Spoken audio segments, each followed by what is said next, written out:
El mensaje de hoy se titula Esclavos y amos.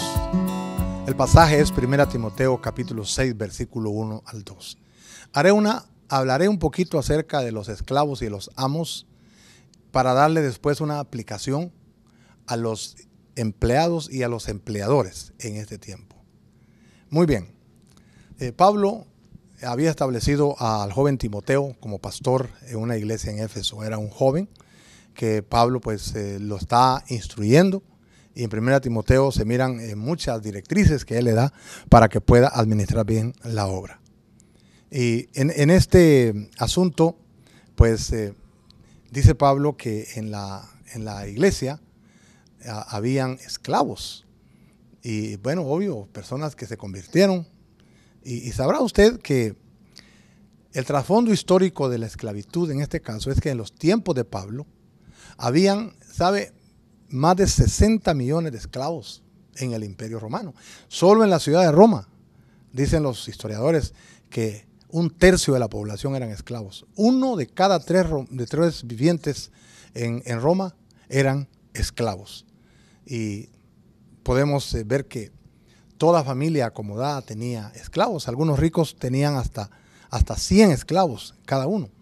¿Cómo la gente llegaba a ser esclavos? Pues algunos porque eran capturados como prisioneros de guerra, otros porque eran condenados por algún delito, otros porque estaban endeudados y no podían pagar, otros porque eran capturados por personas malas y los vendían como esclavos en el mercado de los esclavos, otros llegaron a la esclavitud porque fueron vendidos por sus padres, y otros porque nacieron en esclavitud, porque eran hijos de esclavos. Y en esa comunidad de esclavos, no crea que eran solamente gente pobre, también habían profesionales ahí que cayeron en la esclavitud, como médicos, artesanos, etcétera. Estaban en la esclavitud. La palabra esclavo tiene el significado de ser propiedad de otro. Alguien lo compró, como le digo, y llegó a ser esclavo. El esclavo podía ser comprado, podía ser vendido como cualquier herramienta, como cualquier animal, como lo que fuera.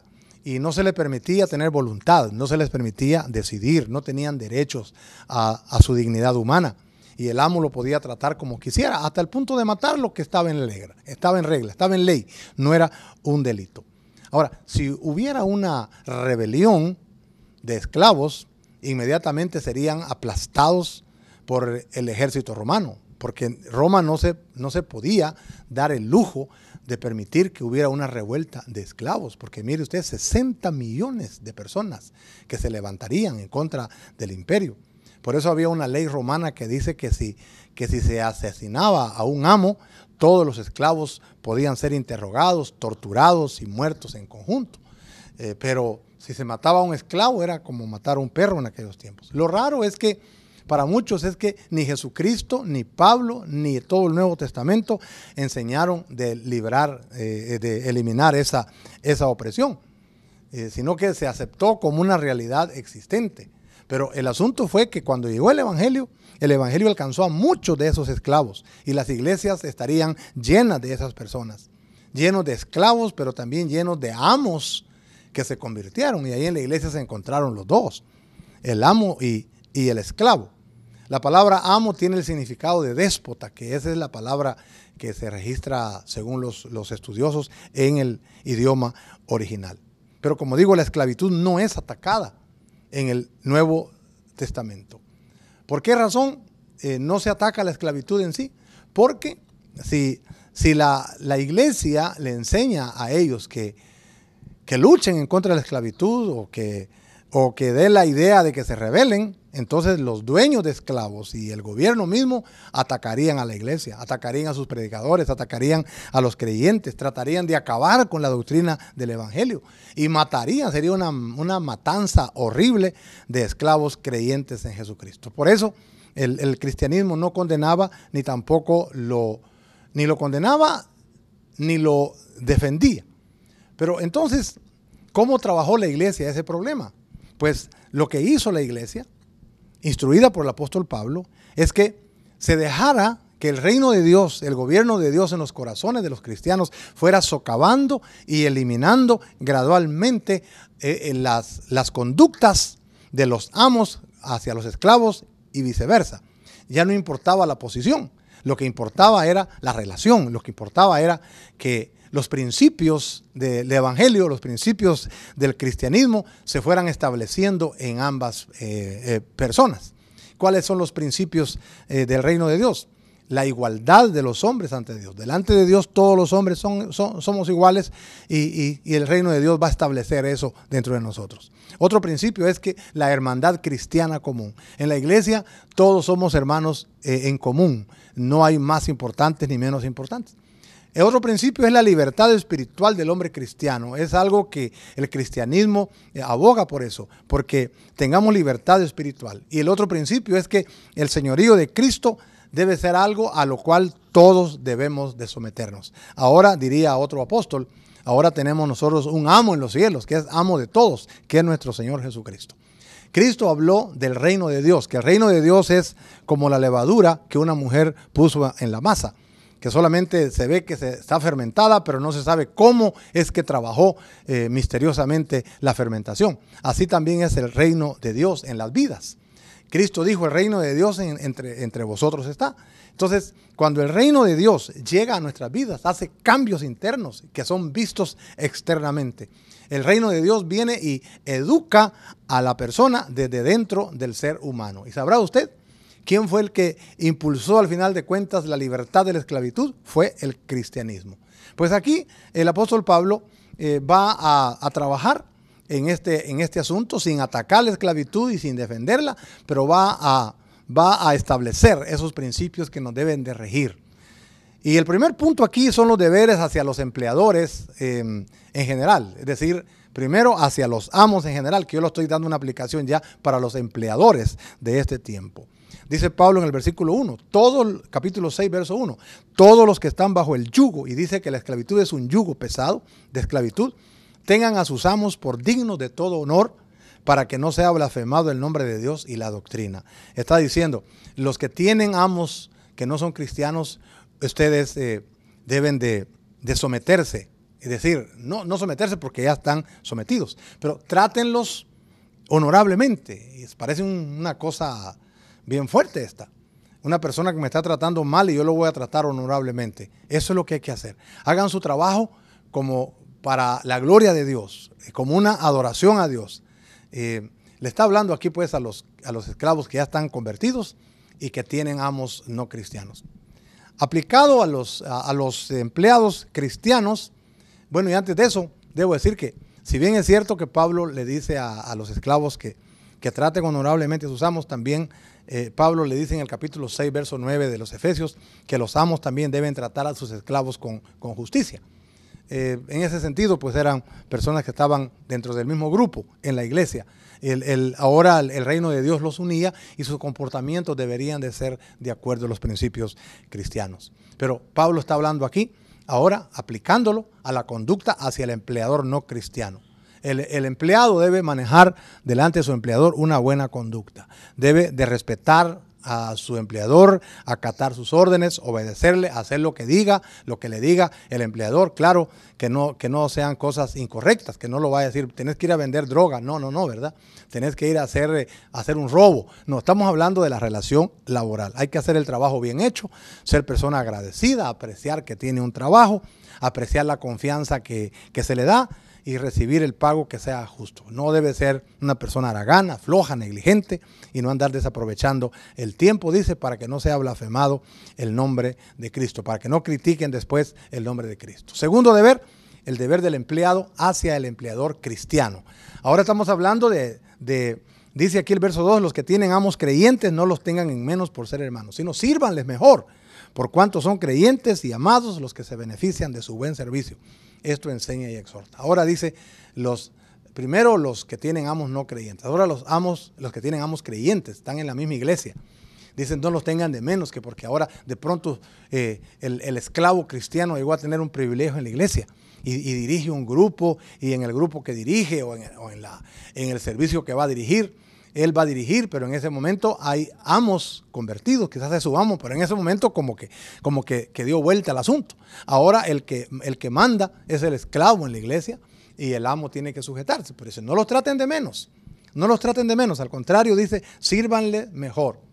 Ellos dirían que por ser ahora cristianos, el amo y él debían de esperar un trato más justo, esperar un espíritu de más hermandad, pero el empleado pudiera enfrentar un peligro.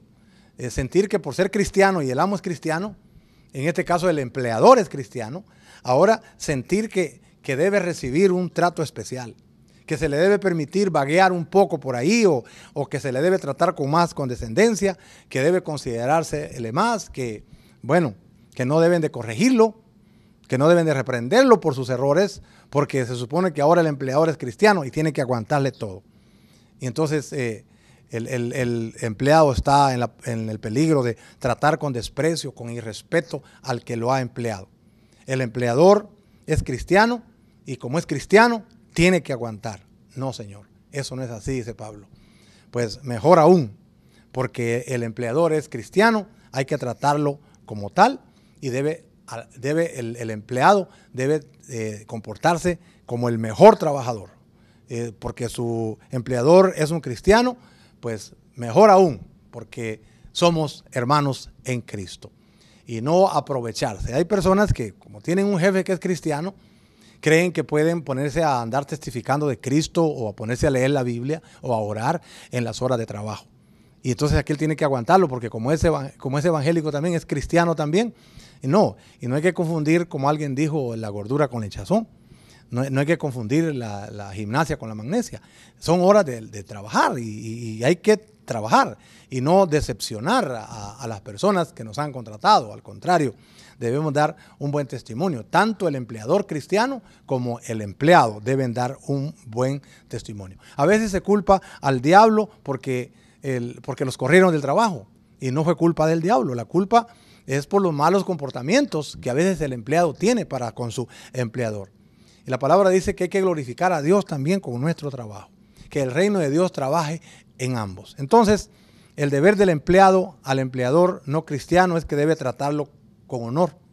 Y el deber del empleado al empleador cristiano, no tenerle de menos en la iglesia, servirles de la mejor manera, recordar que son cristianos y que son amados ambos y no olvidar que se reciben beneficios de ellos porque ellos nos están dando trabajo. Permitamos entonces que el señorío de Cristo permee nuestras relaciones.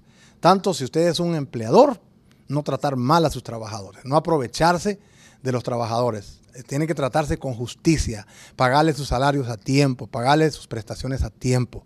No guardar, dice la Biblia, el salario del jornalero para el siguiente día, para la siguiente semana. O aquí aprovecharse porque el empleado no tiene documentos para residir legalmente en este país. Entonces dice, te voy a echar la migra y que no sé qué. No, el empleador cristiano es justo. Pero el empleado cristiano también es una persona aplicada, que sabe agradecer que le han dado un trabajo. Cuando el reino de Dios satura nuestras vidas, eso va a estar en nosotros y nos va a ayudar a observar los principios cristianos de respeto, principios de sacrificio, principios de puntualidad en ambos lados. Entonces hay que vivir sabiamente. Y yo le pregunto, ¿es usted un buen empleador? ¿Es justo usted con su gente? Y si usted es el empleado, ¿es usted un buen trabajador? ¿Es usted un buen trabajador? ¿Trabaja para la gloria de Dios y trabaja para el progreso de su compañía o trabaja solamente por ganarse el dinero? Eso no es lo correcto. Así que esperamos que estas palabras nos ayuden para mejorar. He hecho una aplicación entre los esclavos y los amos de aquel tiempo y entre los empleados y los empleadores de este tiempo. Seamos justos, seamos correctos. Oremos por nuestro empleador, oremos por nuestro empleado y oremos porque Dios nos dé mejores comportamientos, porque ahora a veces la gente no anda buscando trabajo, sino que lo que anda buscando es dinero y no le importa la compañía. Si la compañía quiebra, quebramos todos. Entonces todos tenemos que buscar el bien de la compañía, tenemos que buscar el bien de nuestro patrón y el patrón tiene que buscar el bien de su empleado y juntos unos trabajando, devengando su salario y los otros pagando con gusto y no siendo tampoco aprovechados, ser justos, ser correctos, ser equitativos y que Dios se glorifique en todo esto. De lo contrario, seremos criticados horriblemente. Tanto el empleado haragán, perezoso, negligente, como el amo injusto, tirano y aprovechado. Que Dios nos ayude, que Dios nos guarde y que tengamos una buena relación. Oremos. Padre, gracias por tu palabra. Gracias por nuestros empleadores. Gracias por los empleados. Gracias, Señor, por las compañías en donde mis hermanos, mis hermanas, nuestros oyentes aquí, gracias por esas compañías que han abierto las puertas para darnos trabajo, para nuestra subsistencia diaria, para alimentar a nuestra familia. Saber que por cada uno que estamos trabajando ahí hay 20 atrás deseando ese trabajo, y debemos de apreciar lo que tú nos has dado a través de esas compañías, a través de estos empleadores. Oramos por aquellos que no tienen trabajo, que puedan conseguir un trabajo digno, un trabajo para la gloria de tu nombre, y te suplicamos, Señor, por cualquier necesidad que ahora nuestros oyentes estén pasando. Señor, gracias te damos en esta hora, en el nombre de Jesús. Amén.